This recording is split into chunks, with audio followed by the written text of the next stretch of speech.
Before the golden era of Detroit hip-hop in the 1990s, it was seen sort of foolish to dream of making a real career in hip-hop there, since no one from it ever had. The small hip-hop community that did exist gathered around a Chinese restaurant in a deserted New Center neighborhood, once the hub for automotive plants. The restaurant is Stanley's Mannia Cafe. It was the location for a weekly open mic event called the Rhythm Kitchen. Hi, my name is Christy, and this is the American Chinese Food Show. It was the culmination of a few things that made that place and time magical for many people. Like Paul Rosenberg, Eminem's manager, and as he put it, the Rhythm Kitchen was the original epicenter of the rap music club scene in the early 90s in Detroit. Detroit has one of the now lost Chinatowns in the country. A column in 1956 talked about the prettiest collection of names from the Chinese restaurants you could find there. Kinghua Lo's, Zigong Garden, Hing Hing Inn, Ho Toi, Hao Hao Inn, Mi Zhou's Carry Out, Wa Hong Lo. The restaurant list is long. Today, not much is left. But before urban renewal displaced Chinatown from 3rd and Porter to the Cass Corridor in the 1960s, about 2,000 people of Chinese ancestry lived in Detroit. Stanley Hong, an immigrant from Toisan, Guangzhou, started his own restaurant Mannia Cafe in the early 1940s. Turns out the name had a misspelling. When urban renewal forced his restaurant to close, Stanley decided to open his new restaurant in the inner city, this time with the right name, Mannia Cafe, 满云早嘎. The 1967 Detroit riots, triggered by a police raid of an unlicensed bar, were among the most destructive riots in U.S. history. It lasted for 5 days, 43 people were dead, and nearly 1,400 buildings had been burned. One of the buildings was Ten Shan Ten, Stanley's brother Oscar's restaurant. The white middle class already began to leave the inner city to settle in new suburban towns. The riots only accelerated the population exodus. But not the Hong brothers. After Oscar rebuilt his restaurant in the same location, he sold it to join his brother Stanley in the new venture in 1971. In fact, Mannia Cafe, though only Stanley is in the name, was the work of 4 Hong brothers, and almost everyone in the family helped. Stanley and Oscar's wives worked there for decades. I couldn't find any information on the food served there other than a yellow page ad that says exotic Chinese American dining, where it is important that everything be exactly right. Stanley Hong did open another restaurant called Stanley Other Place in 1978 on 8 Mile, and they provided egg fouillon, egg rolls, almond boneless chicken, which is believed to be originated from Detroit. Hopefully we'll cover it in a future episode.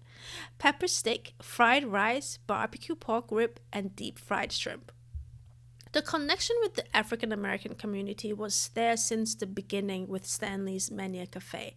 The restaurant had Chinese cooks and African American wait staff. The Temptations practiced there early in their careers.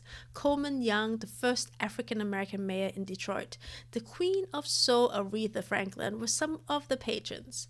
But probably the one thing that made Mannia Cafe extra special even till today is that Stanley hired Nathan Johnson, an African-American architect, to design the restaurant. Johnson moved from Kansas City to Detroit in 1950 to work for White and Griffin, one of the first black-owned architecture firms in the whole country. Johnson by then had already designed the Hong family home with a stained wood and brick modern look.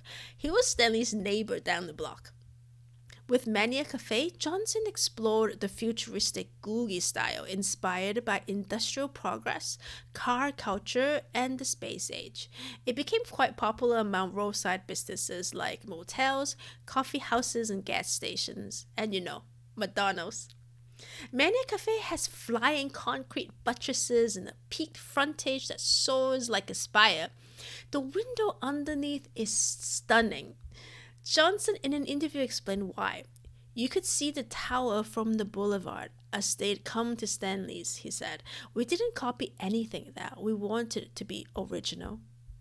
As the area's racial makeup changed, the restaurant changed with it. A local hip hop inspired fashion designer, Maurice Malone, started hosting open mic rap parties around the early 1990s. The parties eventually grew into, and I quote Malone himself, the legendary hip hop parties that took place inside Stanley's Chinese food restaurant, the Rhythm Kitchen. Unfortunately, legendary parties usually don't leave many records. From some first person accounts, we know they cleared out all the tables and brought in a heavy sound system. Malone sold his merchandise, and local rappers sold CDs and cassettes at the tables in the front. The restaurant sold takeout Chinese food as well as 40-ounce bottles of Colt 45 from the takeout counter in the back. The DJs played what other clubs in Detroit ignored: indie hip-hop from New York and dancehall reggae from Kingston, Jamaica. MCs and DJs from the east side and the west side came together to handle their conflicts on the mic. Here's an ad from August of 1992. Hip-hop, reggae, classic soul and dance music every Friday, 10 p.m. to 2:30 a.m. with a half-hour live hip-hop jazz set at 12:30.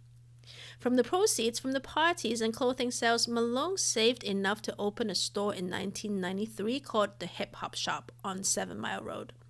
The Rhythm Kitchen regulars relocated to his shop. By then, the community had become interconnected. The scene at Stanley's Mannia Cafe spawned a modern Detroit rap movement like Fat Cat, Black Milk, Guilty Simpson, as well as Eminem, Proof, D12, Slum Village, and more. Eminem mentioned the Rhythm Kitchen a few times too in his own memoirs and biography. I remember I used to go to this place called the Rhythm Kitchen way back in the day. The first time I grabbed the mic, I got booed before I even said anything.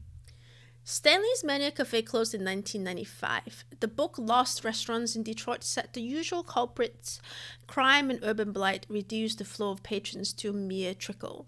In the early 2000s, Stanley's was born again as the Omega Baptist Church and then the Grace Fellowship Baptist Church. If you think Mannia Cafe looks a lot like a church, you're not wrong. For black architects who are trying to break into an overwhelmingly white profession, African American churches provided an important source of commissions. Nathan Johnson designed 30-something churches in his career. All the churches need to do was to add a horizontal bar on the spire. The building has sat empty since 2013. In 2021, the owner of a production company purchased the site of $750,000 with plans to turn it into a venue, lounge, and restaurant, and it was approved by the Detroit Historic District Commission. The venue would be pretty rad. After all, it's the real inspiration for using the Chin-Tiki as a hip-hop club in the movie 8 Mile. That's it for today's episode. If you like our content, subscribe to the channel. See you soon.